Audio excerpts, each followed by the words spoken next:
Indray manala sakafotsika teo dia manasa antsika androso aty aloana tsy haiko raha mbola misy olona lembahana na tokotany anomboka fotoantsika tsy haitsika ny angina tsy hankalaza ny avo no ny fitahiana izay omena antsika androany ataontsika izay firana fanampy ny fahafito ho fiterahantsika n'Andriamanitra. Rahantsika mitsangantsika miteran'Andriamanitra. Mihetsy fa tsika atao.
Dia tianao izay mbola hanovany fiainanay dia tena ho fiainana tokoa Andriamanitra fa tsy fahalalana ho an'ny sainay fa hilatsaka ty-aponay ary hanovany fiainana-tokantranonay tsirairay avy fiainanay manokana koa dia hatreo feno ty fotoanty Jesosy ianao no fanainao masina ho amin'ny zokitina fanantenana ho anay tsirairay koa dia mitenen'Andriamanitra fa mihaino izahay mpanomponao ny anaranao Jesosy amen.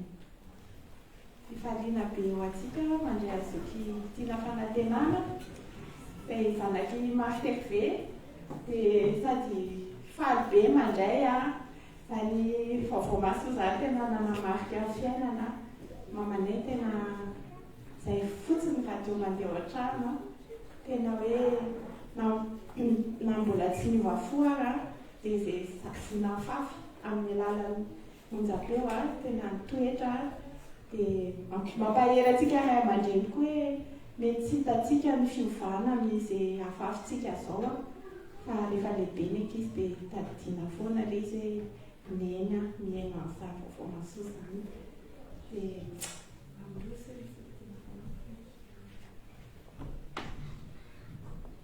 Merci,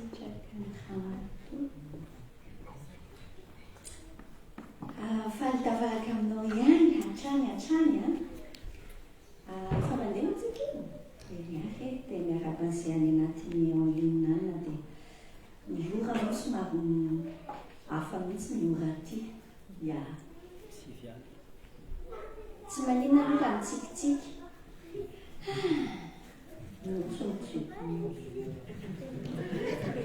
mitsikitsiky leo akaikinao dia tenenao hoe fiadanan-tompo aminao voilà tsy hoe anatrika fampianarana zany tsika dia motra be daholo fa miara-mitsikitsikitsika dia miaratra mitsitsika ny lohahevitrytsika mitsain'itsy hoe ahoana ny ananako ankonana salama sy mahatamanan'Andriamanitra. Ho andrehetra mihitsy izany na manambady ianao na mbola voahanambady vao maika ny fahasoavana be mihitsy ny hoe miara-mianatra amin'izany fa satria tao anaty ankonantsika tsy tafiana amin'izany resaka ankonan'izany mihitsy tsika naiza naiza amin'ny fiainantsika. Dia andao aloha tsika sy ianao mbola tsy misy hoe mivavaka be loatra izany dia mbola hivavaka hatrany aloha tsika afatsika tafafantoka tsara dia avy eo zaraina aminao izay zavatra mipetraka ny tompony anatin'ny fo.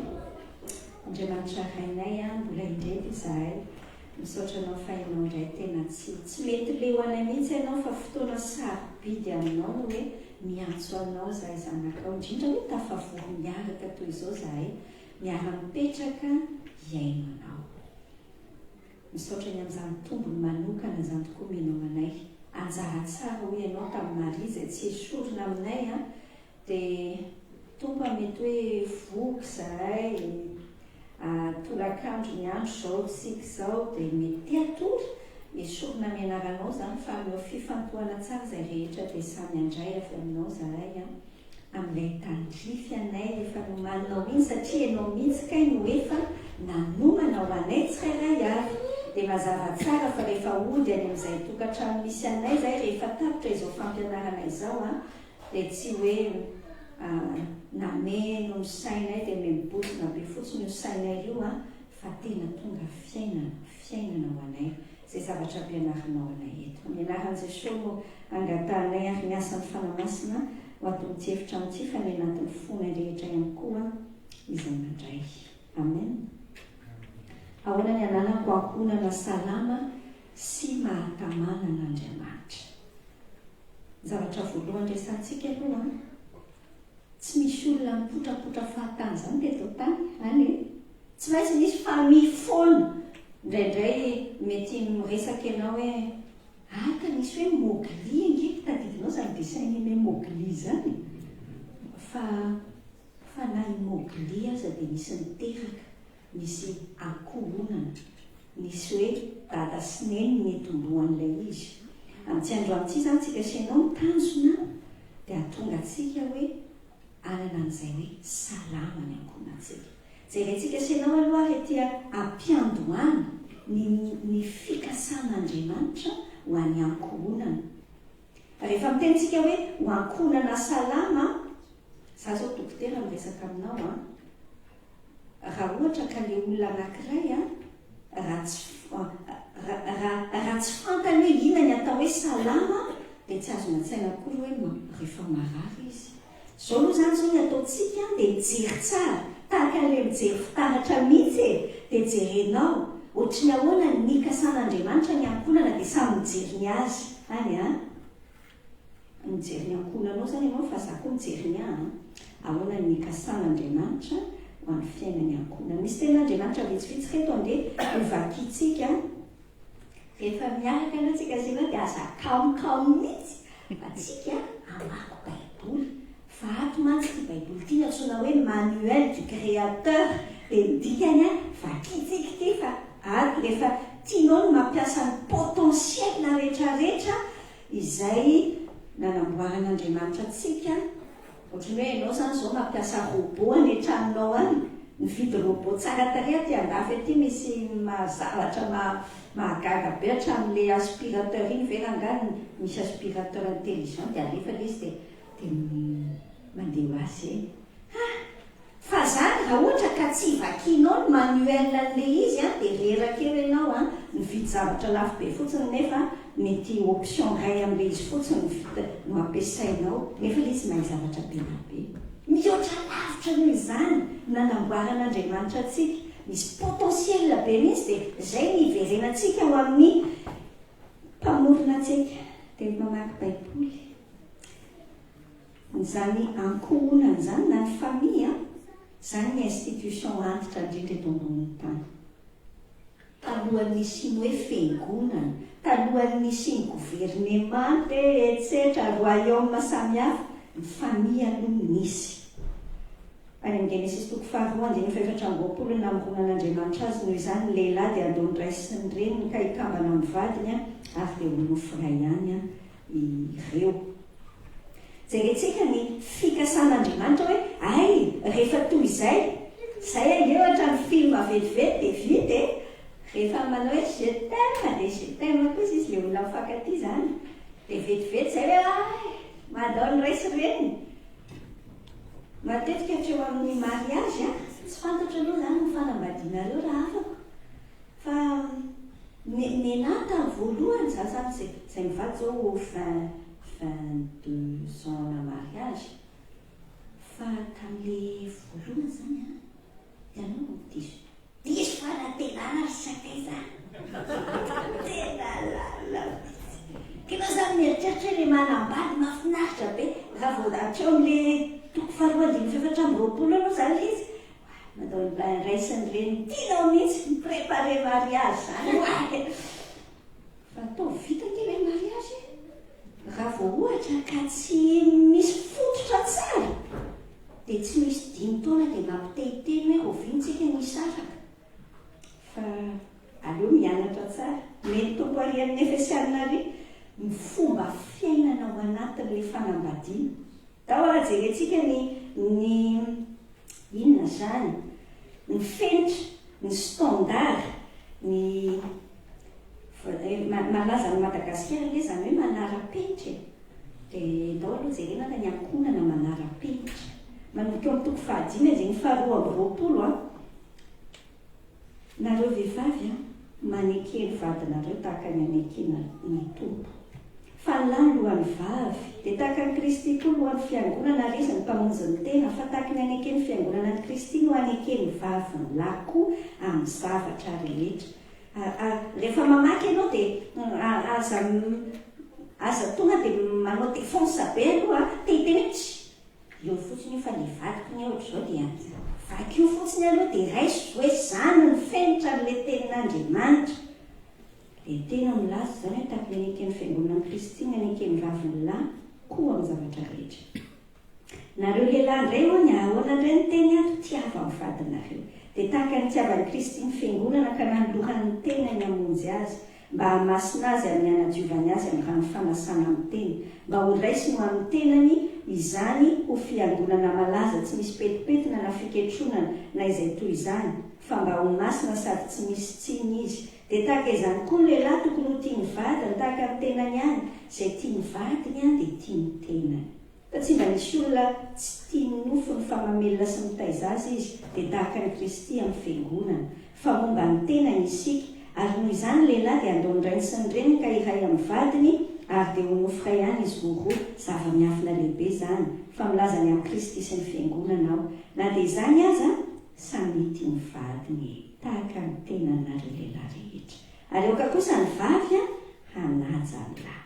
Toko fahaenina zao tsika anako manekeny ray sy reninareo ao amin'ny tompo fa marina zany manaja ny ray sy ny reninao fa izany ny didy voalohany misy teny fikasana mba hita soa sy ho maro andro ambonin'ny tany. Ary nareo ray aza mampatezitra ny zavatra fa tezao amin'ny famaizana sy ny fananaran'ny tompo izy. Nareo mpanompo manekeny tomponareo araka amin'ny nofo amin'ny tsy mamaky azy intsiny efa tompo sy mpanompo indray zay aloha le famille avadikely Kolosiana toko 13 texte parallèle be mihitsy amin'ity Efesianina ity fa misy fomba hafa kely koa itenenan'ny Paoly anazy dia vakitsika Kolosiana toko 13 anjeny 7:20 hatramin'ny 1:20 zao indray ny soratra hoe nareo vehivavy manekeny vadinareo arak'izay mety atao ao amin'ny tompo. Nareo lehilahy tiavany vadinareo ary aza sosotrany. Nareo zanaka manekeny ray aman-dreninareo amin'ny zavatra rehetra fankasitrahana amin'ny tompo zany. Nareo ray aza mampasosotra ny zanakareo fandrahoana fo izy. Izay ny standard raha fezintsika zany dia hoe maninona hony zao Andriamanitra ny nanorina Andriamanitra ny nametraka ny rafitry ny ankonana. Amin'izao vanim-potoana zao moa zany ingara olombelona efa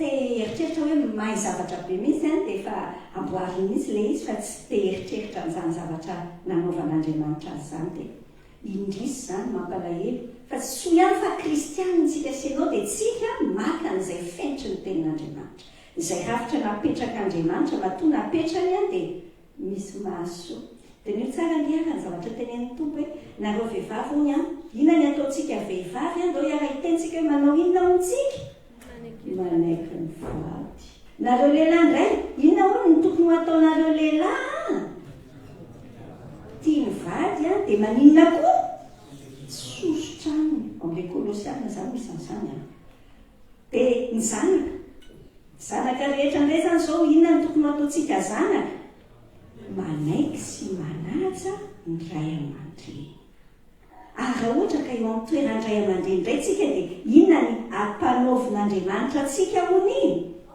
tsy mampatisitra na mahasosotra ny zanaka ary mitaiza azy amin'ny famaizana sy ny fananarany tompo rehefa atreo tsika aloha ianao hoe tsy mamarika zavatra za rehefa mandinika an'io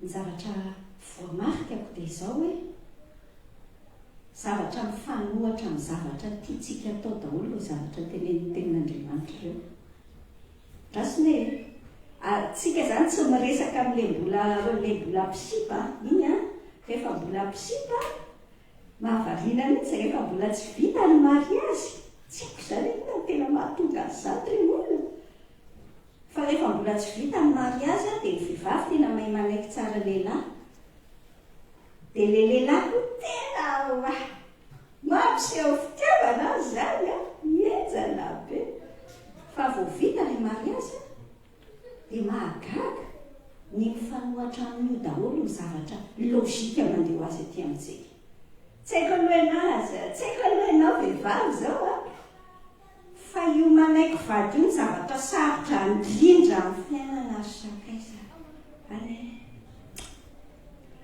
za aloha tena sarotra indrindra tamin'ny fiainako mihitsy ny vehivavy mihitsy tsika vehivavy manana izay fahasoavana mahafantatra zavatra tsara ny lehilahy ndray loatra ny elabe zany izy mieritreritra aza mifantatra lehilahy fa indraindray ohatra zany nareo ohatra ny elaela nareo misaina nefa izay maingana be mihitsy misaina dia tsy azonay vehivavy mihitsy fa maninona zany fa maninona azy eny tsy misy manaiky anareo nefa nareo ohatra ny somary miadana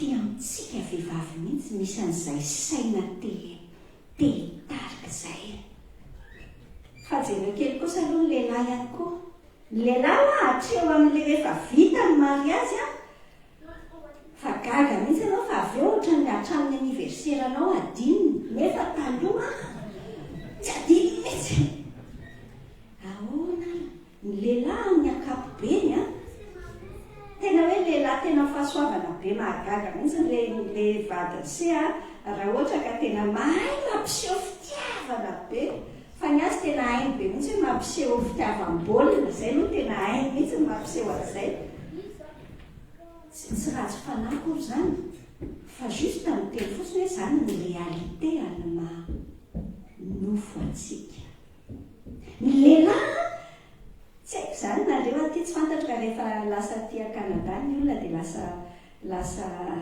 mba miranirana tsara fa ny ankabeazan'ny lehilahy ianao fa nahita le dessin animé Schtroumpf dia misy hoe Schtroumpf grognon ny ankabeazan'ny lehilahy tsy fantatra mihitsy io na faly io na tizitra io na tsy haiko dia eo fotsiny izy minambary tsy haiko tsy fantatra ary izy somary moramora sosotra miloka fotsiny hoe kely fotsiny na ny lamba zany efa nyteneny hoe sasaola sasasana tonga dia sosotra mahavariana mihitsy ho tenin'Andriamanitra io fa ny contraire ny fiainantsika mihitsy ny tenen'ny tenin'Andriamanitra io ny zanak' zany moa ataovy manomboka miakatra vo efa taona sy 5 taona raha moa retony zaza dia efa teniteny hoe non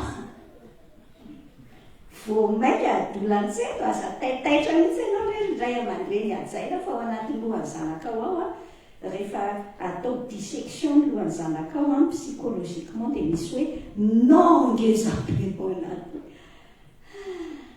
aza tezitra mihitsy ray aman-dreny fa tsika koa tambola jeune dia zany mihitsy tsika e tsy misy logika te anaiky ray aman-dreny zany a te amintsika farakaraky mitenenana hoe ty aza tao a vo maika te anao a so dia mba miteny rery aloha fa ohatrany tsy izany koa ny fiainanareo e rehefa diniana ny ray aman-dreny a dia ny zanaka sasatra foana any amin'le sekoly any Antananarivonay sekoly institution Martin Vezay misy sekoly zay tena betabe mihitsy ao amin'ny sekoly ao a misy ankizy manahirana mitaizazy dia rehefa alalina hoe fa manino dia miteny le ankizy hoe tena hitanao tsy ampy fitiavana dia raha mahainao zany le ray aman-dreny zany manatrika hoe zay tena ohatrany tsy tiany dadanay sy mamanay ohatra dia teny vazavaza mihitsy ana finona ihany tenareo e zay efa mitotototo ohatry ninona ko mbola tsy ampy fitiavana inona koa fa tsy azon'le ray aman-dreny an-tsaina fa misy mampatezitra n'le zanaka motry ny mandeha logika mihitsy zany ohatrany tonga dia gidragidra le fiainana ao an-trano ao zany le raha bon inona daholo ny antony itenenako anao an'izany rehetrarehetra zany dia izao rehefa jerenao io zavatra rehetra io a tonga dia ndao daholo i démissionna fa tsy vitatsika tsy vitatsika tena ny contraire ny natiora maha-olombelona izay nandova fahotana tamin'ny atatabe Adama sy bebe Eva azonao dia tsy vitatsika ny contraire ny olo mandeha ho azy ety anatitsika dia ahoana zany ahoana ny ahafahantsika mahavita an'izany zao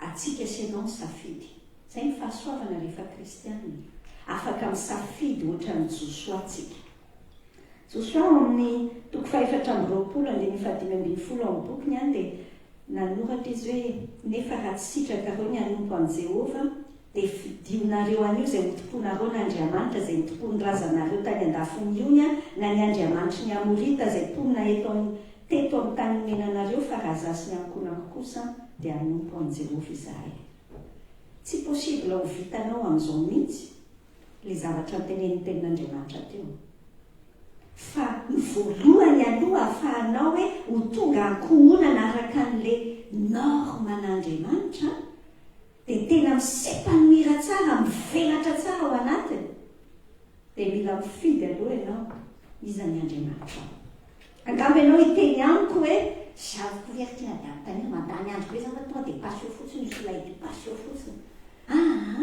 mila atao mazava tsara misy karazan'Andriamanitra anankitelo hoe tenen'io tenin'Andriamanitra io iza amin'ireo ny Andriamanitra i Josoa no miteny hoe raha zasy ny ankonako izy dia anompo an' Jehova izahay raha tsy misafidy an'izay tsika fa jeren'olo le safidy anankiroa hafa ne jeren'eo hoe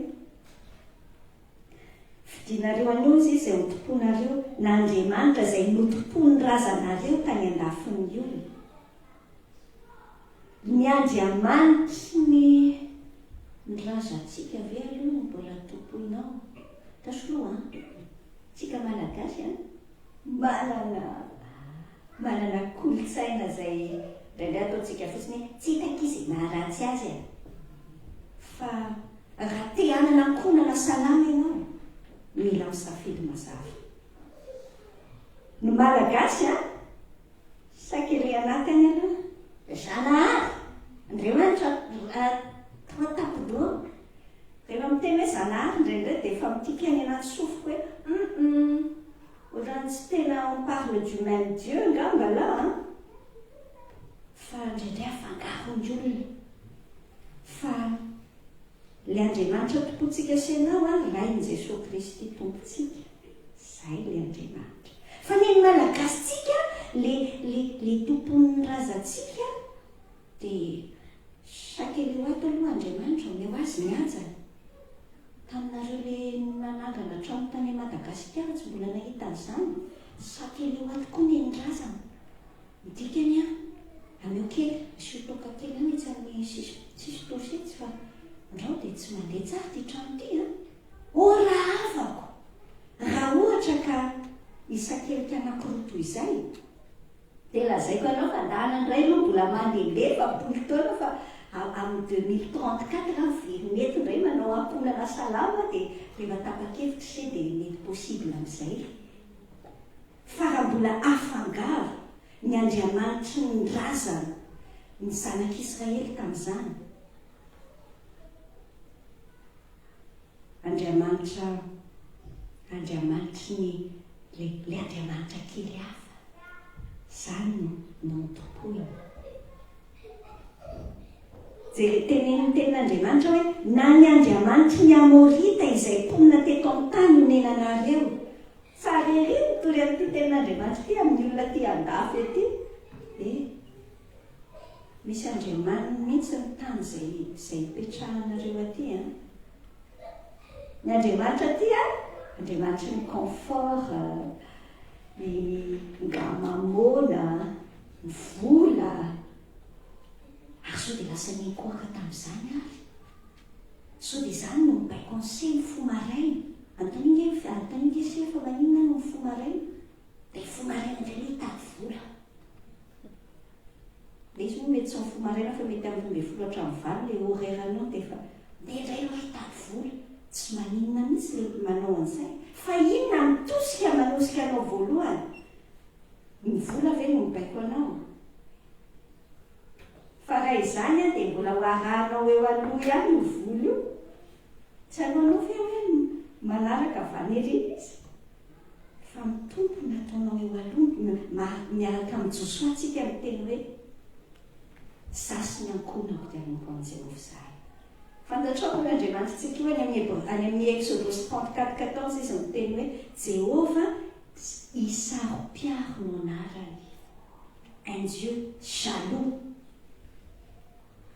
Andriamanitra sarom-piaro izy tsy afaka afangarontsika tena mila miverifie mihitsy tsika aloha fa iza no ataonao ny ataony ankonanao Andriamanitra iza no ataony ankonanao Andriamanitra rehefa vitanao tsara izay safidy izay ary antenaiko fa milaza toy ny Josoa mihitsy ianao hoe alefazy fa zasy ny ankonako tsy mahafaty atoko izany raha hafa tena tsy mahafaty atoko dia afaka mandrositsika ny ankonana miorina amin'ny tenin'Andriamanitra miverena kely diany amin'ny Efesianina teo hoe sokafanao baibolinao amin'ny telefoninao raha tsisy baiboly ny telefona asena dia ario tsy tena hoe misy ilana azy be zany raha ohatra ka tsisy baiboly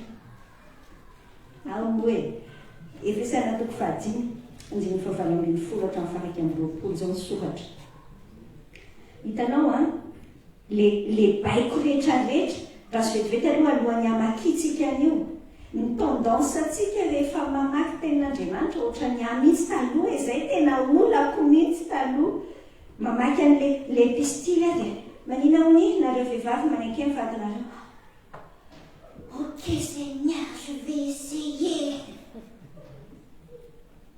aza diso hoe zakarisakaiza tsy izany ny tenenin'ny tompo aminao ngano vitanao ane isaky ny 1er janvier anao dia manao an'izany foana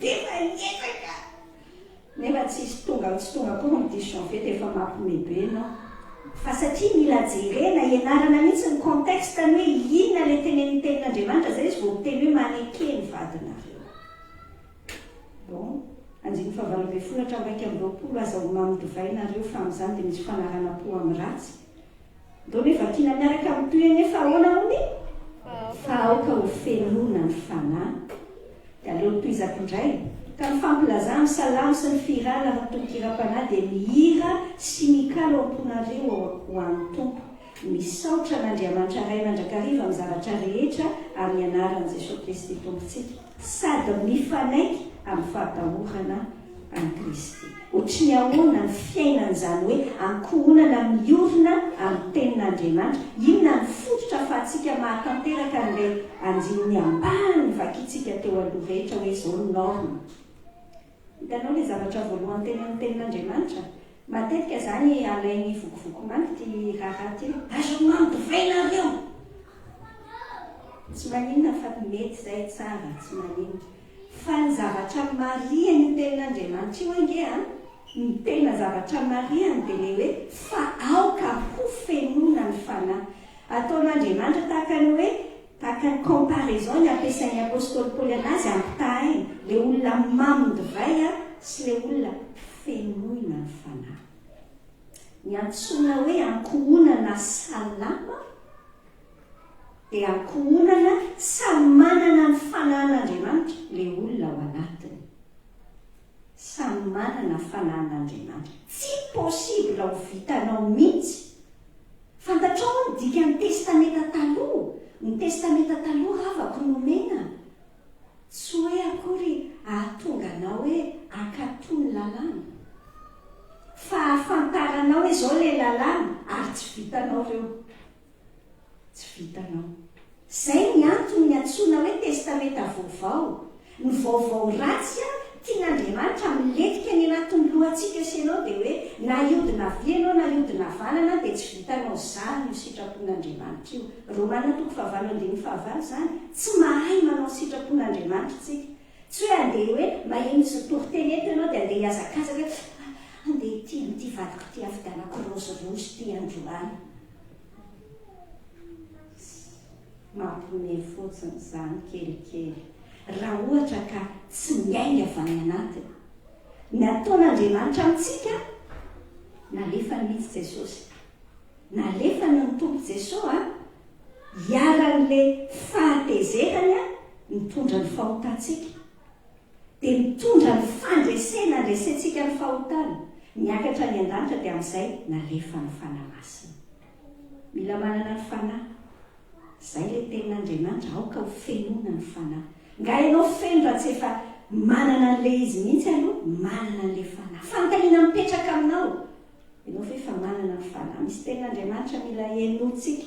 Dia mifaly mihitsy hoe misy tanora mbola tsy manambady eto zao misy tanora mbola tsy manambady, tsy efa manambady daholo koa nareo. Ohatrany efa manambady tanora. Tsy haiko. Mbola misy rangahy tsy manambady. Fa tsy maninona koa na ho antsika efa somary grigri volo ary. Mety. Korintiana 4:9 mila azontsika tsara. Tsy hoe mila vanona ny tenin'Andriamanitra, fa mampiseho tsara hoe aiza ny fototra nanantsika ankohonana salama. Korintiana 4:4-5:10 hatramin'ny 5:20. Zao le tena tompo aza mety asiana zioka tsy antonona anareo hikambanana amin'ny tsy mino. Fa inona nge ny iraisan'ny fahamarinana sy ny fahalotona, inona ny ombonany mazava sy ny maizina, inona ny ifanarahan'ny Kristy sy Beliala, inona ny iraisany anjara amin'ny mino sy ny tsy mino, inona ny ikambanany tempolin'Andriamanitra amin'ny samby, fa tsika sy ianao no tempolin'Andriamanitra velona araka ny nataon'Andriamanitra hoe honina eo aminy sy andeha eo aminy ary ho Andriamaniny ary zoloko. Anjeny 7:20 koa mivoa eo aminareo ka misara aminy ho Jehovah ary aza manendry izay zavatra tsy madio ary zao dia andray anareo ary orainareo ary ianareo zanampilasanako vavo i Jehovah tsy tompo. Inona ny zavatra raisitsika? Ny fanambadiana raha avako dia tsy resaka je t'aime fotsiny, fa ny fanambadiana masina natrehan'Andriamanitra contrat zany. Ary omen'Andriamanitra tsika ny direktiva hoe olona efa manana ny Jesosy raha avako ny vadiana. Ny fanontaniana aloha hoe ianao aloha ve efa manana an'ilay Jesosy? Za tsy miteny anao hoe ianao ve zany zao efa mpamonjy an'ity fiangonana ity tsy midika ange hoe rehefa miditra amin'ny fiangonana dia tonga dia voavonjy fa manana an' Jesosy amponao ve ianao Zay manana an' Jesosy dia manana ny fanahy. Raha tsisy fanahy masina ao amin'ny fiainanao dia tsy vitanao mihitsy. Dia ho kafo hiazo foana aloha. No manana ny fanahy raha sakaiza efa sahirana, maika fa tsy manana, fa maika loza. Fa ianao rehefa hifidy an'le olona mpino kristianina ianao ny critère voalohany za tsy miteny anao hoe mandeha vavaka ny am-piangonana ve le olona fa hoe mpino a tsy croyant ohatra ny croyant ny devoly a fantatrao fa ny devoly koa croyant mais il n'est pas pratiquant. Zany soratra ao anaty baiboly a ny devoly koa mino ary mangovotra ary izy fa impiry ny fiainantsika sy ianao mijanona amin'izay fotsiny finoantsika fa le tena mpino ny fiainany Jesosy mihitsy ny fiainanao iza zany zao miaraka misekely ty dia mba jerena kely any zany izy hoe fa manana an Jesosy hoe ianao ty aloha sa hoe ahoana dia nio kely any aloha dia asivy baraingy indroapolo any zay vao hiteny hoe ok je vais me marier avec toi satria tena ho avelan'Andriamanitra tokoa rehefa madidotsika fa tsy manina fa alefa mihitsy izy fa dia lazaiko anao fa cafouillage ny fiaina dia le izy any safidy tsy vitany hoe manana ny fanahiny tompo a fa fenonina ny fanahyn'Andriamanitra mila an'izay efa manana an Jesosy ve ianao raha ohatra koa le vadinao mbola tsy mpino aza miteny izy hoe tiana dia andeha hidivorsy amin'ny zanako zany amindray amin'ny vady koa zany tsy hoe izay akory fa hoentina amin'ny tompo anana an Jesosy fa raha mbola tsy natao le mariage dia tena miteny izy ny ten'Andriamanitra dia mety mila misaraka mihitsy azoko mihitsy fa ianao zany teny manahirana koa izy amin'ny fampianaranareo zany ina nidiranareo lalina amin'izay fitiavanay tsy zany tsy miditra lalina fa juste tsika sy ianao mianatra hoe inona norme dia atsika sy ianao no misafidy feno ny fanamasina ve mila an'izay mantsy ao an-trano ao na reo vady tsika ao an-trano midikany hoe feno ny fanamasina dia tena mitovy amin'ny hoe mamo ny fanamasina zany raha ataontsika entre guillemets zay teny izay tanao rehefa hoe mamo ny olona midikany hoe mamo ny olona dia tsy tafatondra ny tenany izy fa zay bekon'ilay tokazy ny badinomandehanana zay le zavatra hicompare ny Paoly azy eto be da be ny olona mety zany akely mampisy cafouillage be ao an-tranao satria mamony zavatra hafa be da be mamona Facebook mamony asa mamo inona daholo mety aty ngava mety tsy akisotro be ohatran'le tany Madagasikara tsony fa mamony zavatra be da be mamona série ana télé io voaligo raha ny fotoana toa dia fitaina daholo saison rehetrarehetra amin'ity raharaha ty orava tenenin'Andriamanitra amintsika akonana salama mamo fanamasina midika ny fanamasina no dirige no mitarika ny fiainantsika zay ianao ny anjeny 7:10 eo amin'ny boky Efesianina io miteny amintsika izy hoe aoka ny teninareo zao le izy hoe ka mifampilazano salamo sy ny firana ny tononkira-panahy mira sy ny kanomponareo amin'ny tompo ohatrany ahoana zany ankohonana salama ny ankohonana salama feno teny fahasoavana ao amin'ilay izy zany ny Kolosiana 4:4-5 hoe aoka ny teninareo feno fahasoavana mandrakariva ao misy aloha mipetraka tsara tsika dia mandinika ohatrany ahoana le ny teny mandeha ao an-tranao hoe dia sika da tety alosiny hoe taty fa tena resaka be mihitsy any le zaza mbola manakabava dia ndikany mandeha daholo ny kritika kely ny vazavaza ny etsetra andao ranga fenona teny fahasoavana zany ny tenin'Andriamanitra ambiansana fiderana ny ao zany ke le teny ao amin'ny 5:10 io hoe mihira mamponareo mikalo salamo mihira mifampilaza amina salamo sy firana ary tononkira-panahy mihira sy mikalo ao am-pontsika zany ve ny ao amin'ny tokantranontsika hoe zany ny fenitra an'Andriamanitra miorina tsara amin'ny tenin'Andriamanitra tsy mitsikera mahavariana mihitsy zany le kolotsainantsika gasy rehefa misy zavatra mety a tsisy miteny izy fa vo misy zavatra anankiray tsy mety telo volana sy tapan'iny aloha tenenina foana zavatra ny ahoana le anenareo ohatra zany se olona ndraindray le fiainana miaina daholo ny fitsaratsarana samihafa zay hoe andiny faharoapolo ohatrany ahoana zany ankonana miorina amin'ny tenin'Andriamanitra misaotra an'Andriamanitra ray mandrakariva no ny zavatra rehetra amin'ny anaran'i Jesosy Kristy tompontsika feno fankasitrahana zany ankonan'izany fa tsy monomonina fa feno fankasitrahana ary hitantsika amin'ny andiny faraika amby roapolo hoy izy hoe sady mifanaika amin'ny fahatahorana ny Kristy misy fifandraisana mifototra amin'ny fahatahorana an' Jesosy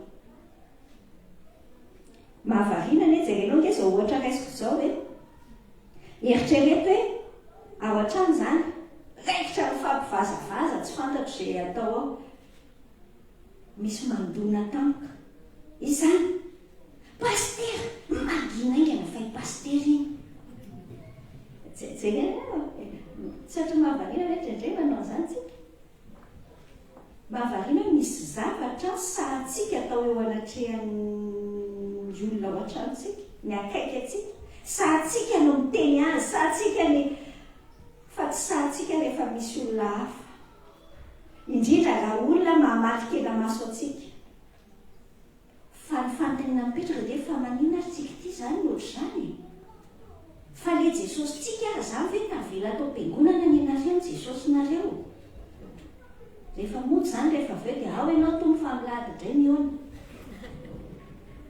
zany no dia gaga za gaga mihitsy hoe fa ahoana ny olona no ve tsy mbola gaga ndraindray mahita hoe eny aloaloha tsy asiko an'iny commentaire iny fa mbola petsaka ny zavatra teneniko anao dia sao dia tareky eto tsika fa mampieritreritra anao amin'izay aho hoe ny fahatahorana ny Jesosy mihitsy no ndraindray tsy aty anatytsika fa tahotr'olona andao velomina mihitsy zany manarika atsika amin'ny fotoana rehetra nge raha samy eo andeha hiresaka amin'ny vady dia misaina hoe Jesosy zao mahita ny teny an'izany mivazavaza ny vadinao ve ianao mivazavaza amin'le zanakao manakarapoka varavarana mafy be ve ianao ry ankizy malala ary zanaka raha ohatra ka nanatrika teo Jesosy mety ny zavatra tsy sahatsika atao mihitsy zay angely hoe tahotra an'Andriamanitra mifanaiky amin'ny tahotra hoy ilay amin'ny tahotra an'Andriamanitra ny andiny faraika amby roapolo zany ny fifandraisana misy fifanajana mahagaga be mihitsy rehefa mbola mpisika ny olona mifanaja mahagaga fa rehefa raikitra amin'izay rehefa mivady amin'izay ao mandeha daholo ny opa samihafa manahira voatonona daholo na ny biby na ny any WC na n'inona tena azafady se fa satria zay tsy tafisy an'izay fahatahorana an' Jesosy ataotsika senao ary isaina hoe zao aizy ho ankonanao io zao ny tenin'Andriamanitra ao amin'ny toko faefatra andiny fahavalo ndao miara-mamaky tsika senao ahoana hoe le tenin'ny tompo hoe miadi hiaro ny ralanareo sy ny zanakareo lahy sy ny zanakareo vavy sy ny vadinareo ary ny tranonareo tenin'ny tompo aminao io androany tena azoko mihitsy fa raha treto tapitra ny fampianarana dia mody kivy ianao mandeha mody ianao ankivy satria ianao hoe tena lavitry ny hafa nkitaisy sakaizy ohatrany tsy zany mihitsy le tokantraminay fa zao ny tenin'ny tompo taontsika senao hiady hitsangana hoe tsy hiandry ianao zany hoe tokony mba hiranona mihitsy zao nanarika an'izany fampianarana zany dia amin'izay eniny mihitsy zany dia miova izy ianao ny tenenin'ny tompo amin'ity androanyty ny tanjotsika senao zany io ankohonana misy anao io ho tonga mahatamana an'Andriamanitra ary ho tonga ny tsirairay ao anatiny tamana tsara chaque membre de ta famille tamana tsara mafinaritra be le mody fa tsy hoe oh là là ny mody atao lavalava le vendredi jolie atsika fa raha fotsy zao ny ao an-trano malaitaina be zavadase mitanjotsika senao a mahatamana an'Andriamanitra sady mahatamana antsika ray misy teboka vitsivitsy teneniko anao pratika sea ty zany zavatra teneniko anao ty tonga dia pratika be fotsiny alefatsika amin'ny afahana hoe ny ankonanao io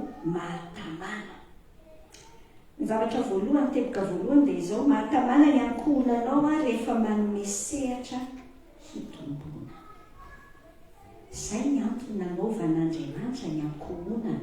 Raha mijery ny famotinana ny fiainan'i Jesosy tety ambonin'ny tantsika, ny famotinana tsy ny fiainany fa ny enfonsany.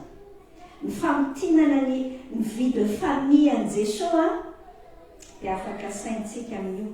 Jesosy nitombo saina sy tena sady nandroso fity tamin'Andriamanitra sy ny olona. Izay fiainan'i Jesosy zay, ataotsika mitaratra ny fiainantsika. Ankonana mahatamana ny ankonanao rehefa ao anatin'ilay ankonana mitombo amin'ny fahendrena sy ny fahalalana. Zany hoe mitombo ara-tsaina ohatran'ny Jesosy le lazaina momba ny tombo hoe Jesosy mitombo saina. Ao anatin'ny ankonantsika hitanao problema ny ankohonana ary tena ataony devoly naiza nisy anao dia eny ngamba ny tena Madagasikara ny tena ohatr'izany hoe matetika satria tsy tena tahaka ny hoe mieduke manabe zanaka izany tsika azafady amin'ity terme ity fa azafady aza tezitra fa ohatran'ny hoe miompy zanaka. Enao fa miompy poulet de chair asina natao tsara mihitsy l'environnement mba tsy ahagatsika le izy dia amena hanina le diovina ny tranony atavezina. Fina fa tsy ohatr'izany zany ny ataontsika indraindray ray aman-dreny an-tsaina. Fotrany hoe miompy tsika. Juste rehefa nanaterana hanina risea, iny ny sakafo efa mitafy tsara dia tsy zay ihany. Ny ankohonana dia sehatra natao hitomboana ara-tsaina ary responsabilité atsika ray aman-dreny zany. Misehatra hitomboana amin'izany ve ao anatin'ny tokantranontsika mitombo amin'ny fahendrena sy ny fahalalana. Ao amin'ny ankonantsika dia tian'Andriamanitra hitombo ara-batana. Zany aloha efa ataony tsirairay mihitsy atidy sport tena mandeha tsara ilainy zany. Ny sakafo raha teo efa reglenao tsara misoatra ny tompo. Fa tsy izay ihany fa tian'Andriamanitra koa io ankonana io hitombontsika amin'ny fifandraisana aminy. Andao mihitsy aloha jerena ny fiainany ankonantsika. Indraindray atsipitsika any amin'ny fiangonana fotsiny. Nareo tsy efa mianatra sekolelaty dava ora afako. Hitako hoe tena misy différence be ny any Europe sy aty Canada. Tsy fantatro aloha ny eto amin'ity eto Montréal aty an'inona mihitsy atsika aty Longueuil. Fa zay nandehanako tany Québec aloha dia faly ery mahita hoe ny ankohonana miara-manompo ny tompo. Ny ankizy inclus tsara ao anatin'ny resaka ara-panahy ny fiangonana, ao anatin'ny ara-panahy satria miainga ny tokantrano. Inona zany zao ny sehatra hitombony ara-panahy ao tokantranonareo? Indraindray na mivavaka sakafo ary efa nandrapaka indimy zay otre atao mivavaka. Ora avako. Tsy autocollant ny maha-kristianina atsika fa zay mihitsy ny identité atsika voalohany. Ary mila pasitsika amin'ny génération manaraka izany ary manomboka ao an-trano. Misy fotoana culte ve zany zao an-tranonareo ao ifampizarana zava-dehibe nke zany. Hitanao ny olana ankehitriny amin'ity resaka fitezana ity indrindra zany amin'ny amin'izao vanim-potoana ny zon'olombelona izao. Mahavariana mihitsy ny ataon'ny devoly a, tena mahavaky teny hoe lasa mivadikondana ny olona, vadika ambony ambany. Teneniny tenin'Andriamanitra mazava tsara fa ao am-pony zaza, miraikitra ao am-pony zaza nge ny fahadalana. Fa misy zavatra manahirana miaina azy, ny famaizana sy ny tsorakazo ny alesoana zay aminy. Pety ny zon'olombelona, ny ankizy a tsy azo tenitenenina, ny ankizy a alao izy isafidy zay sexe tiany e, alao izy isafidy malalaka. Oravako filozofia an'izao tontolo izao zany, anjarantsika ray aman-dreny no mametraka tsara hoe zaro amin'ny lalana tokony alehan'ny zaza, mametraka tsara ny disiplina, fa anadina mitombo amintsika rafako ao anatin'ireny fotoanana culte reny. Culte familiale tsy mila ataonao zavatra ohatran'ireny zavatra mampatory be reny zany. Nenay ohatra zavatra tsotra be ny ataonay amin'izany culte familiale zany. Io tena hiadiavany devoly, ataony devoly mihitsy, fantatry ny devoly mihitsy fa raha vao ianao mahavita an'izany a, dia fampiororona be amin'ny fanjakana. Ataony izay tsy ahavitanao azy, izy nge fa hainao foana ny teoriany any.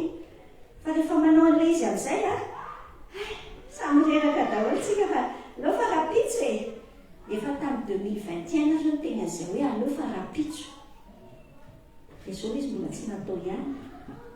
Lala nenay nanaovanay azy ao an-trano alohan'ny sakafo hariva, rehefa pré tsara mihitsy ny dimy efa vonona ny sakafo a, alohan'ny sakafo hariva 10 minitra eo. Tsy zavatra tsy lava be nge, raha vao lava be dia misy miesona dia tsy mety. Ahoana ny atao? Juste efa miaraka izay fa roa ny zanakay, juste mifampizara aloha, tsy mifampizara ina fa tonga dia misesy manao fehezantena rairay avy fotsiny a, manesy miteny hoe inona ny zavatra nisaorany an' Jesosy tamin'ity androany ity. Dia sady eo no mifankaheny vaovao hoe ay mety tsara zany ny évaluation ny examen an-tany am-pianarana, satria izy miteny hoe misaotra Jesosy fa nampianao tamin'ny examen dia mandeha indray le iray misaotra Jesosy fa vita izay misaotra Jesosy zay a, dia efa manao tory zay hoe iarina no mizara tenin'Andriamanitra, ka le mizara tenin'Andriamanitra tsy manao tory teny be iny fa tsotra. Inona ny tenin'Andriamanitra niraisinao ka nanaitranao na niainanao, versekely anankiray dia juste ateneninao fotsiny a, so le teny tamin'ity androany ity dia ohatr'izao dia nanaitranao tamin'io le ohatran'izao dia zay mety tsy 5 minutes akory zany. Dia vita zay dia mifampizara sujet de prière, dia za mivavaka ho an'le eto akaiko hoe, dia le eto indray mivavaka ho an'ity, dia vita ny culte. Fa nananao an'izay ahafahanao mametraka an'le atmosfera hoe netsika ato an-trano Jehovah Andriamanitra, Rain'i Jesosy Kristy ny tompontsika. Dia tsy kristiana no tokony. Ao amin'io ankohonana io koa, ao tsika no mamesehatra hitombona ara-tsosialy, hifandraisana amin'ny hafa, mitombo fitiana androso fity tamin'Andriamanitra sy ny olona, zay le nitenenina momba an' Jesosy, misehatra ho amin'izany ve. Indraindray ny ankohonantsika, indraindray ny zanantsika, ny tiantsika tehirizina ao an-trano ao fotsiny. Mahasaositra be ny fianakaviana rano, anao tsy mankany. Aloha ahita gidragidram-piainana ny ankizy, fa omeo an'le fototra tsara izy.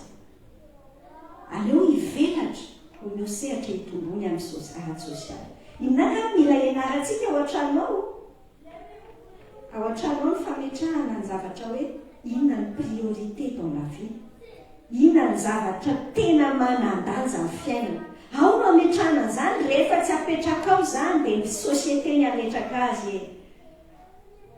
Ny zavatra manan-danja maty enina telo amby telopolo ka tsao aloha ny fanjakan'Andriamanitra, izany antsoina hoe kristiana raha ny antom-pisiko. Oui, miasa any amin'ny secteur itsy dia miasa amin'ny secteur ry, fa ny antom-pisiko ahafahako mampiditra olona ny fanjakan'Andriamanitra na mahatonga olona handroso kokoa amin'ny fanjakan'Andriamanitra. Zay ny antoko misy itsika ianao a ampianarintsika ny zanantsika zany inona ny zavatra manan-danja amin'ny fiainana. Mianatra amin'ny feno fihetseham-po samy miara-miaintsika fa ao anatin'ny famille ao tena misy isan-karazany. Ny fihetseham-po ange tsy misy mihitsy, tsisy fahotana akory ny fihetseham-po naturel. Ny olana raha hafa koa miaraka amin'ity zao tontolo zao sy ny filozofia an'ity dia lasa mitarika antsika ny fihetseham-po. Voakely ny zaza, aleo izy aleo ny fihetseham-pony e. Tsy hoe akory hoe potserina tsy mahazo manao ny fihetseham-po, fa tarihany dia volany amin'ny extrême, ny fihetseham-po no baiko. Zay koa anao, fahotana assuré 100% rehefa ny fihetseham-po no baiko. Fa tian'Andriamanitra mianatra tsika fehezina ny atezirana, fehezina ny fianarana ao amin'ny tokantrano zany, mianatra amin'izany tsika. Tezirana fahazamanota hoy ny Efesiana 4:26. Aza atao tratry ny masoandro milentika ny fahatezerinareo ao anatin'ny tokantrano ange no ianarana an'izany hoe io dada sy neny fa tezitra be tamin'ny maraina ny fampivazavaza. Fa no tonga ny fotoana ny hariva dia io dada mifona amin'neny eo amasony ankizy.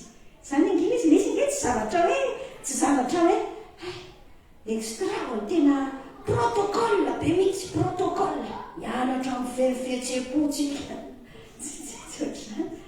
fa fiainana mianatra ny fenkorota-mpifandraisana. Romana 5:12 tenenin'Andriamanitra amintsika hoe ary amin'ny anjin'ny 7 koa mifandraisinareo tahaka nandraisan'i Kristy anareo koa ho voninahitr'Andriamanitra. Ao atokantrano na tiatsika na tiatsika dia misy conflit ao. Ianao aloha aza mieritreritra mihitsy hoe andeha anatrika an'ity fampianarana ity dia hoe mioasotiso mihitsy ary tia nahafahako hoe mahatonga ny vadiko mba hitovy hevitra amiko amin'izay ahoana ny fomba fitenenana aminy dia amin'izay izy any tonga dia miray hevitra be izay mivady. So dia eritreretinao raha ny dikan'izany hoe lasa mitovy hevitra mihitsy nareo amin'ny zavatra rehetra. Tsy ahita akory fa miareta tory. Tsy ahita an'izany si. Satria tsy izany mihitsy ny nanaovan'Andriamanitra ny olona. Tena nataon'Andriamanitra complètement différent. Mba tsy tenenana hoe tena opposé ancien mihitsy dia tehitesy indraindray naninona ary amin'ny nanambady an'ity. Aza taitaitra. Lamina tsara fa endry Andriamanitra. Ny tediavin'Andriamanitra ataonao ahatonga anao miamanaka an' Jesosy mianatra migerer ny conflit ary ao anatin'le tokantrano mianatra mifamela heloka, mianatra manetry tena ola zany rehetra zany, mianatra miatrika faharesena ny amin'ny oabolana 4:20 ny tenin'Andriamanitra hoe potrakaim-pito marina nefa miarina ihany. Miatrika faharesena, miatrika échec, fa miatrika hoe famoizana ihany koa. Ndry maty le saka kely dia tomambe le faravavy kely dia nao fa hiteny hoe ina koa ny tomanina amin'io tsy tonga dia mividy ary fotsiny tsika dia izay. Tsy izay ka ho anazy zany mahavaky ny fona dia ny rehetra mihitsy zany aloha mila mipetraka dia miara misaona saka satria mianatra miatrika ny échec miaraka. Ao anatin'ny famitsika no mianatra fahazarana tsara. Zaro amin'ny lalana tokony alehan'ny zaza. Tsara tarehibe aty andafy aty rehefa tsy misy mpanampy tena fahasoavana be mihitsy zany raha afaka fa dia isaky ny anao raray ianao dia miteneny hoe tsy ray antomy fa mampianatra fahazarana tsara ny zanako an'ity. Tsara zany. Fa loatoizana tena ampianaritsika fahazarana tsara. Ahoana ny fomba hitomboana ao amin'izao natoko 7:10 tenenany tompo amintsika tadidinao io texte io Jesosy le nanasa tongotry ny mpianatra amin'ny alalany zao tsara ny tenony tompo amin'io hoe raha ny vakiko aminao le Jaona natoko 7:10 4:4 sy 5:10 zao ny soratra koraza tompo sy mpampianatra aza nanasa tombotrareo nareo kosa mba tokony hifanasa tongotra fianarana nomeko anareo mba hanaovanareo arak'izay nataoko taminareo mianatra ny tompontsika izay mihitsy nataon'i Jesosy tety ambony tany nanome ny exemple fa ohatr'izay koa ny exemple no miteny lavitra no miteny be dia be rery aman-dreny an'izay na ry soty rehetra tsika rehetra amin'ny alalan'ny ohatra azo anay tahaka zany ve le fiainantsika senao amin'ny alalan'ny resaka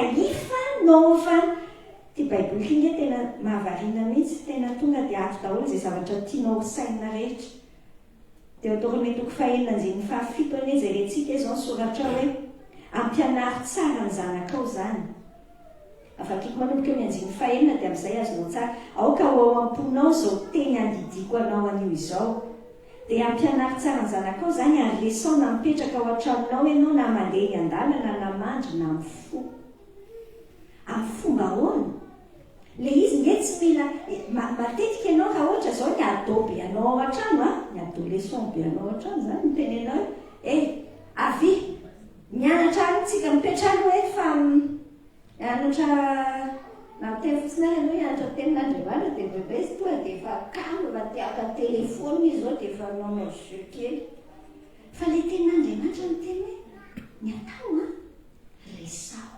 conversation indraindray conversation tsika menakavy ao an-trano tsisy afa-tsy hoe nananina indray ondranina resak'olona eo ampisakafana dia miresaka an'izao dia tsy voateny eo daholo ny cousin sy cousine rehetra iny indray olona nananina ny anina dia ihany mandany any zany fa tsy mampitombo ireo olona andao miresaka momba an'Andriamanitra sy ny tenin'Andriamanitra resahantsika conversation tsotra le fiainany mihitsy atao occasion iresahana misy ady tany am-pianarana alevo occasion mety ohatr'izay mihitsy zany le tenin'Andriamanitra ohatr'izao ino moa zany ahoana tokoa ka zany zao raha Jesosy teo amin'ny toerantsika tamin'izany hitanao zavatra resaka ao an-trano izy eny an-dalana ao anaty tomobila zany ohatrany ahoana ny ao rehefa matory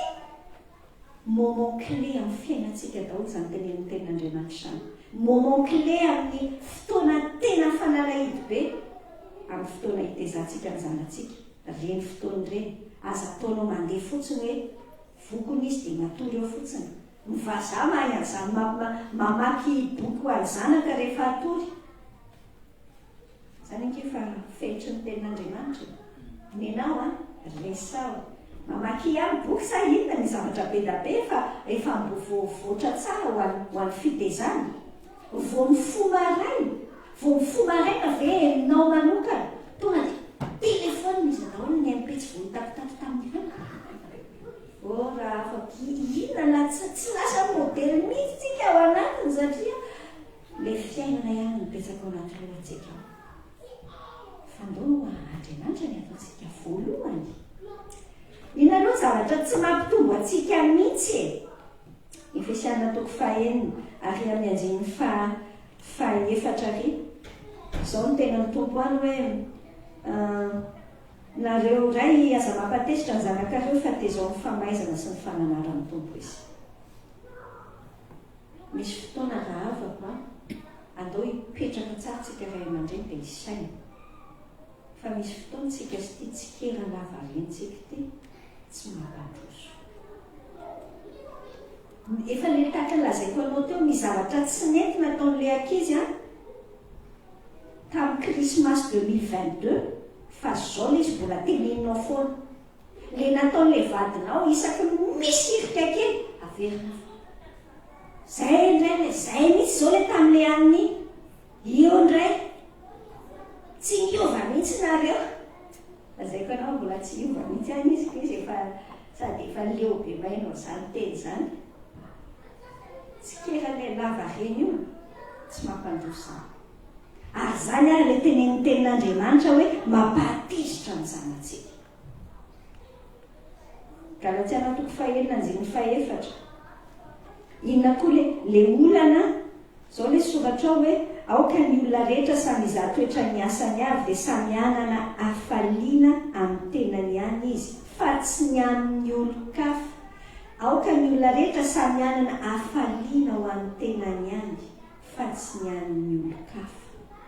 Ny olana rysea mampivadika todoantsika matetika satria tsika mijery an'le raika dia vinao nga petera ao amin'ny jaonina izy dia miteny an'i Jesosy tena aza amin'ny tompo ianao fa ny ondrikeliko petera iny an'izay petera tompo ary ahoana ny amiri dia hoe ny tompo ety ena ny asanao saina amin'izany ianao manaraha problematsika sy ianao tototodika foantsika dia mikompare ny tenantsika amin'ny hafa mikompare ny zanakao amin'ny ny hafa dia mahita hoe fa maninona ny azy le ohatr'izany dia maninona ianao dia tsy ohatran'izany zokinao mihitsy ovina ianao miteny farany an'izany dia atao farany tokoa fa zany teny an'izany tsony mandrakizay fa tsisy hitovizana zanakao anankiroa mihitsy tsy mitovy mihitsy akory io tsara le modèle fa aza atao ohatr'izany fitenenana azy fa tonga dia tena mahatonga ny fitombona mijanona eo ny fitombona fendratra dia fona. Tanao tena mitarika amina fahotana hafa ohatra ny firehareana sy ny gidim-toa raha tsy kera lava reny ataonao na hifampitahana amin'ny hafa io na matsy atonga anazy izesta hoe za tsy mitovana za kosa na anana sentiment na complexe d'infériorité izy mampisy complexe be mihitsy raha vao ohatra ka comparaison mitondrantsika ny fiainana fa tsy any unika daholo manokana ny olona eo anatrehan'Andriamanitra dia izay koa ny saina andehanantsika. Mahatamana ny ankorana rehefa mifampiaro dia voalohany nolazaintsika teo zany hoe manome sehatra hitombona manaraka mifampiaro zao ny tenan'ny tompo a dia atao amin'ity fiainany ity Andriamanitra mampilatsaka ny ranorana marina sy ny tsy marina na iza na kristianina ianao na tsy kristianina mitovy ihany amin'ny fiainana iainana mitovy ihany fa zay le ampiavaka atsika sy ianao amin'ny kristianina atsika zay le ankonana salama mahatamana an'Andriamanitra sy ny hafa fa misy rivo mahery ao ka ny ankonanao ve ankonana fialofana tsara mahatamana rehefa maheno an'izay amin'ny sécurité zay ny ao anatin'ny ankonana. Misy karazana rivo mahery be da be misy eo amin'ny fiainana mety fiovana miova toerana tahaka an'izao rivo mahery zany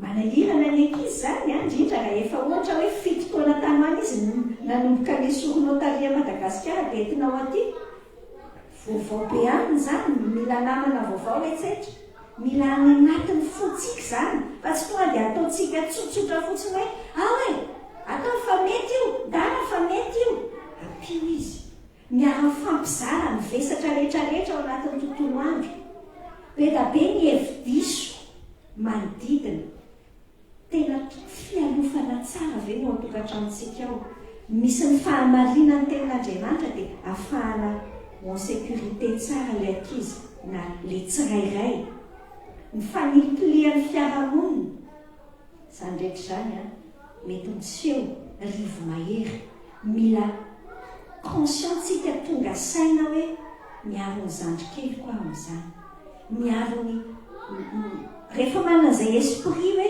compréhensif zay mahafantatra hoe misy ady angehatrehan ty valiko ty any am-piasana ty zanako ty any am-pianarana ty dada sy neny ty misy ady dia afaka mamorona an'izay milieu hoe mifampiaro zay.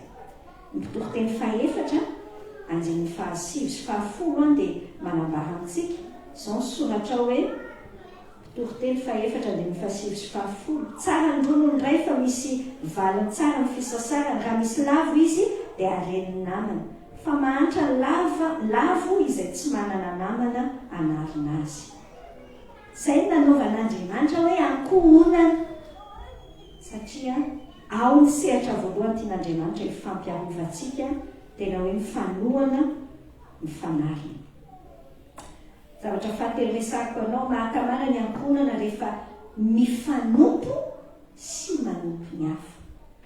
Toe-tsaina ty zavatra zahaiko aminao ty, toe-tsaina.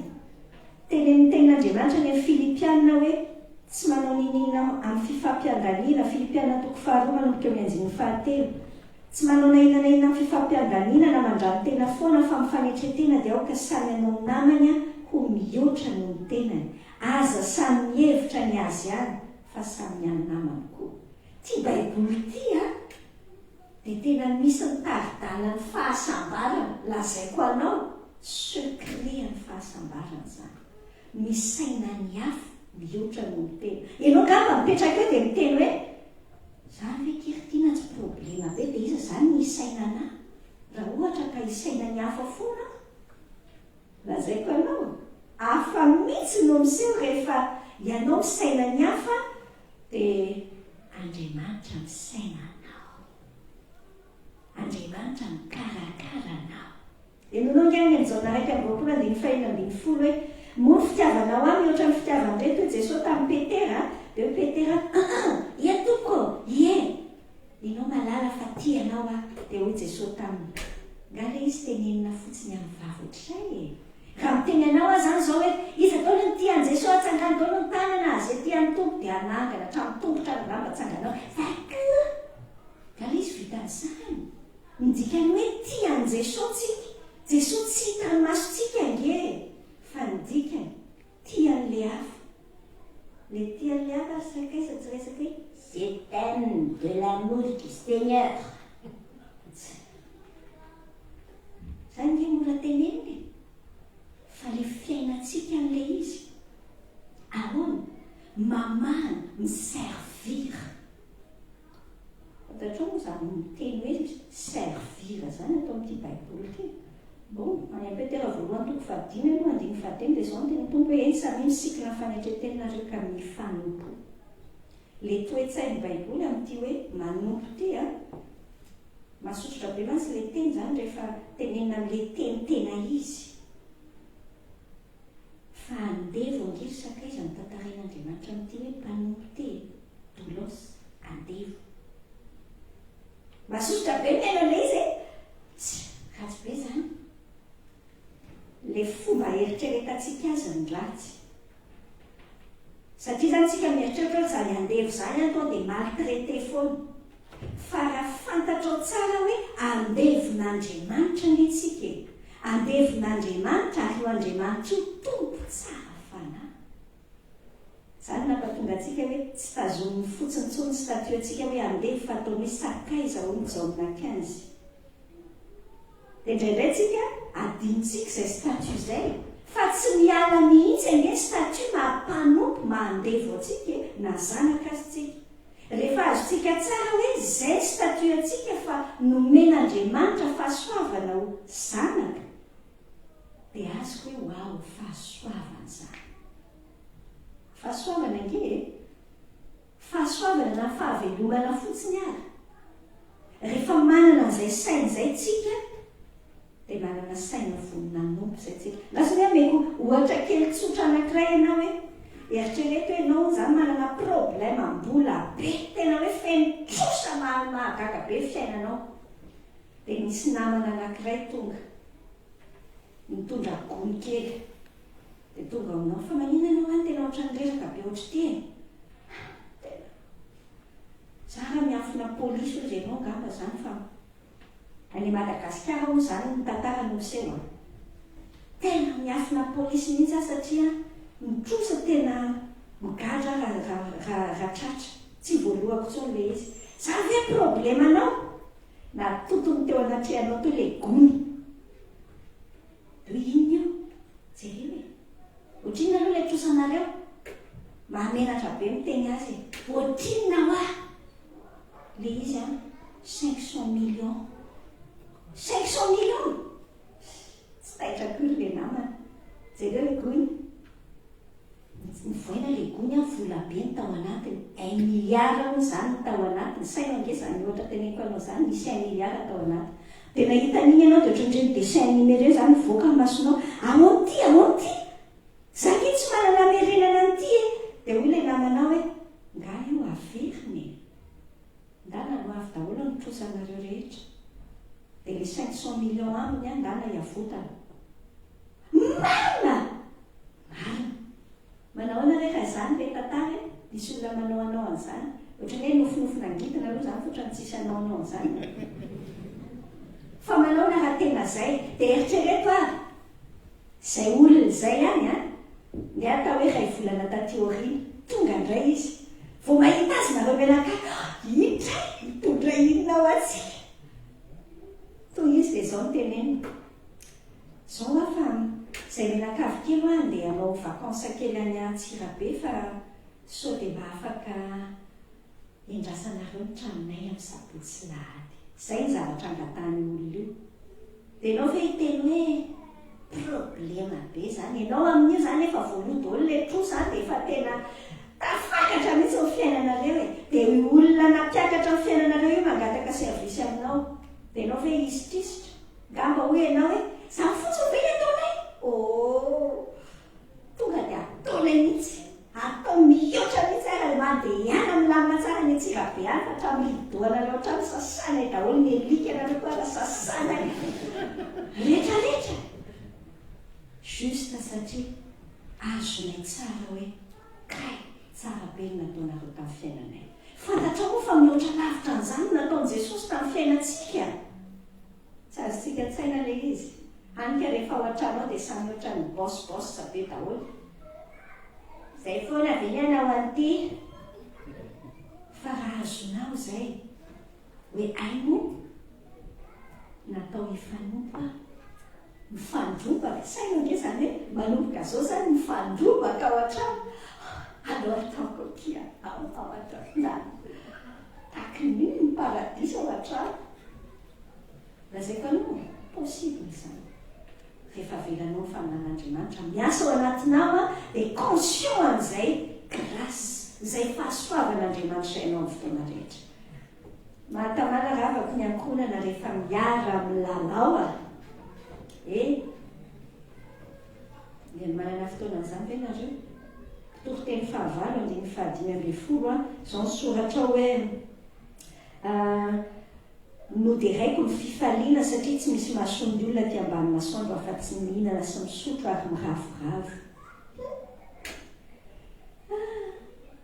tian'Andriamanitra ngetsika isanao ty hifaly ary ao anatiny ankohonana zany indray tsika rehefa ohatra miakatra izay miara-panahintsika ohatra ny hoe rehefa manomboka mpanompon'Andriamanitra entre guillemets zay anao mahazo titre samihafa dia ohatra ny hoe misy sentiment de culpabilité zany rehefa misamuse miaraka amin'ny ankonana tokony anao asan'ny tompo orava koa asan'ny tompo mihitsy le miara amin'ny lalàna le asan'ny tompo nge galina ny amin'ny jaona toko fahafirina milaza an'iny milaza hoe nitsika ny asan'Andriamanitra nge dia finotsika an'Andriamanitra sy Jesosy zay nirana ny zavatra rehetra ataotsika noho ny finotsika an' Jesosy amin'ny finotsika an' Jesosy zay nitsona hoe asan'Andriamanitra efa afaka manasa vilia dia manao asan'Andriamanitra azavahanao misy kategorika mihitsy eo amin'ny fiainanao ao hoe ny asan'Andriamanitra dia zay ataotsika ny am-piangonana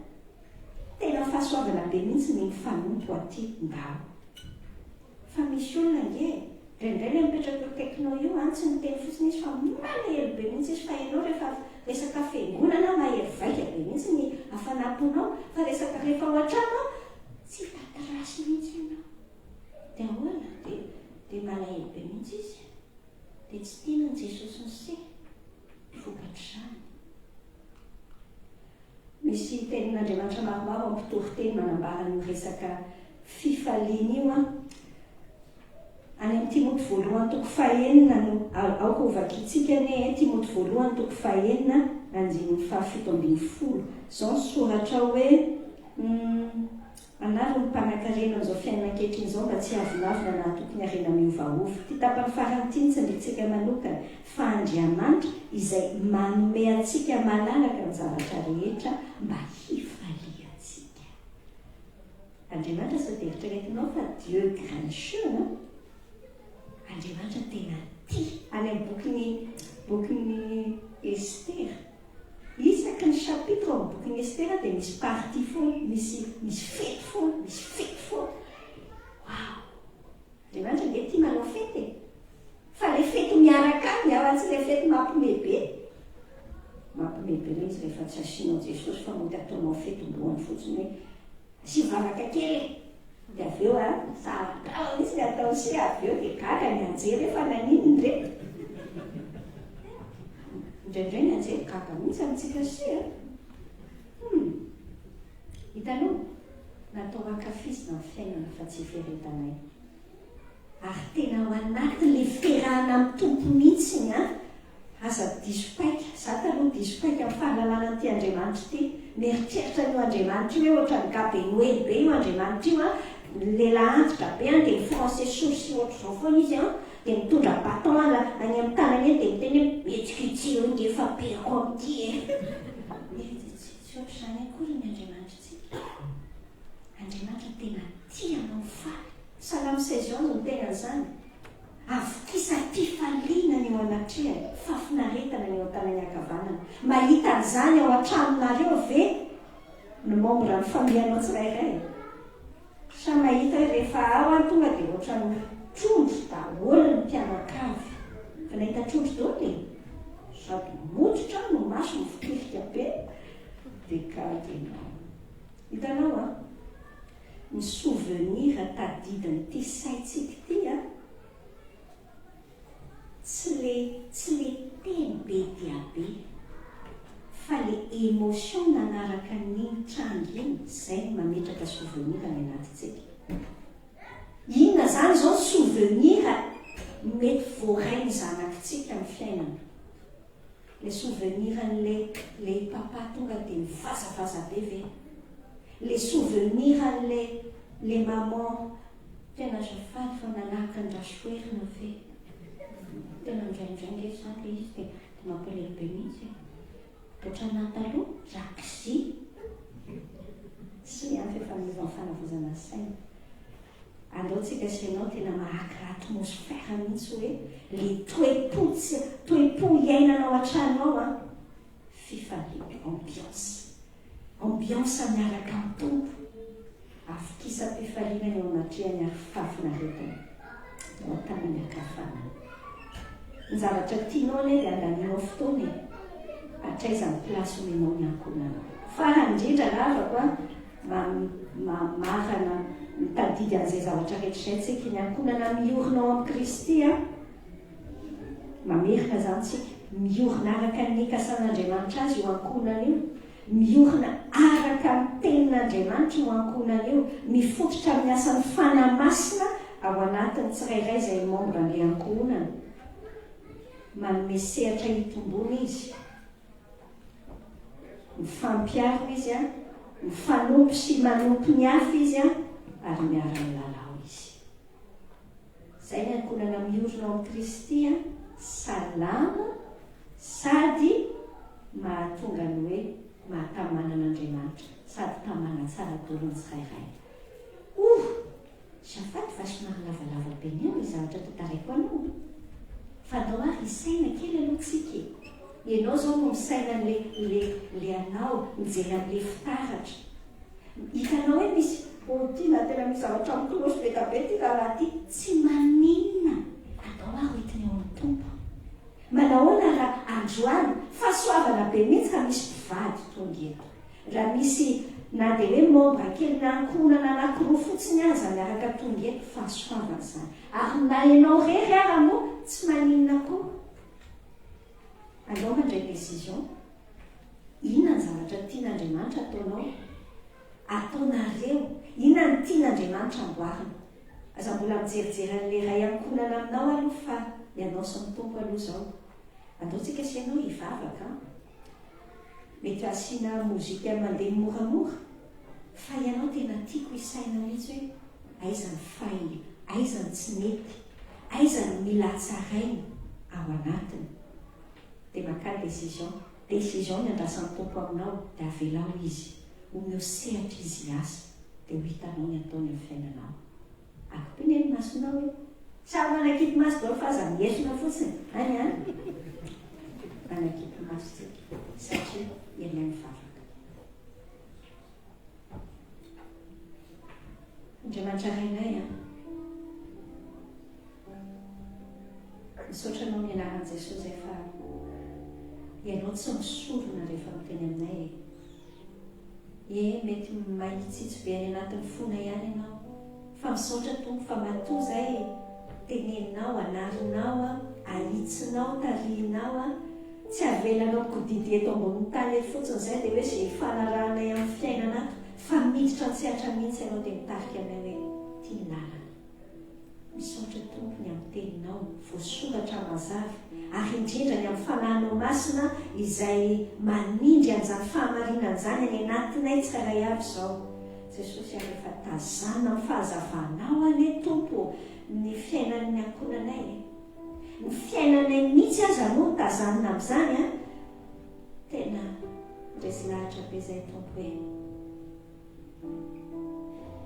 mbola betabe zavatra renina, tena hoe mila anao Jesosy. Mifona aminao zahay fa matetika mandray teninao zahay dia maika hiazakazaka, hiezaka mieriny tenanay. Mifona aminao zay tompo fa adinay ny asan'ny fanahinao matetika. Hainao mila ny fanahinao zahay. Mifona aminao zahay fa impiry mamonjavatra afo zahay, fa tsy mba hoe mamony fanahy masina. Tsy ny fanahy masina no mitarika anay fa zao émotion anay be tabe rehetra zao sy zay tenenin'ny olona rehetra zao. Mifona anay aminao zany raha zany no fenitra mitondranay ny ankonanay hatreo. Mifona aminao zahay tompo fa matetika tsy manome sehatra hitombona akory ny ao an-tranonay ao, fa betsikera lavo zao. Mety zay mihitsy le mpanao azy. Mifona anay aminao zany Jesosy. Mifona zay tompo fa matetika tsy manana teny-pasoava. Toa tsy ambiance fédérale zany ao aminay ao. Toa tsy manome sehatra hitombona ara-panahy fa efa mionona amin'ny any am-piangonana fotsiny zay. Indray atsipona toy izany ny fitaizana ny zanakay dia fonanay aminao. Fonanay aminao Jesosy fa matetika toa tsy mifampiaro zahay fa vao maika ara ohatrany miadina avy ao an-tranao. Jesosy tsy mahay miaina mihitsy nge zay ty mifonanay aminao zany, mifona aminao zahay tompo fa mazana tena miandry tompoina tezitra mihitsy zahay fa tsy manao zay tianay le hafa. Ay fe tena diso fenitra mihitsy ke zay Jesosy amin'ilay fiainana. Tsy mahay manompo ny hafa, tsy manana zay toe-tsaina mpanompo zay. Mifonanay aminao, mifonana aminao tompo fa misy fotoana tena diso fieritreretana zany hoe ara-panahy zany zay dia ohatrany ataonay ambany zavatra ny miara-milalao anatokantranonay ao. Jesosy tena vony zahay ampiasao ho fansona malalaka mitondra fiovana any amin'ny ankonanay. Atomboy aminay zany Jesosy androany amin'ny anaranao. Amen. Amen. Andao ary aloha tsika asianao aloha hira ranga fa ianao ohatrany reraka be. Tsy reraka be ianao fa maina raha mitsangana kely. Andao hitsangana kely tsika dia ataontsika ilay hira hoe fanavaozan'izay mahagaga tokoa 487 zany andiny voalohany. Zany ve zao mety ianao tsenjery? Tsy manina fa hainao zany atao amin'ilay marisirisiky mihitsy dia sainy tsara ny tononkira hoe fanavaozan'izay mahagaga tokoa nataon'i Jesosy tamin'ny fiainanao. Fanavaozan'izay mahagaga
mifampizara manana fanontaniana ve ianao anatin'izay zavatra nifampiresantsika teo izay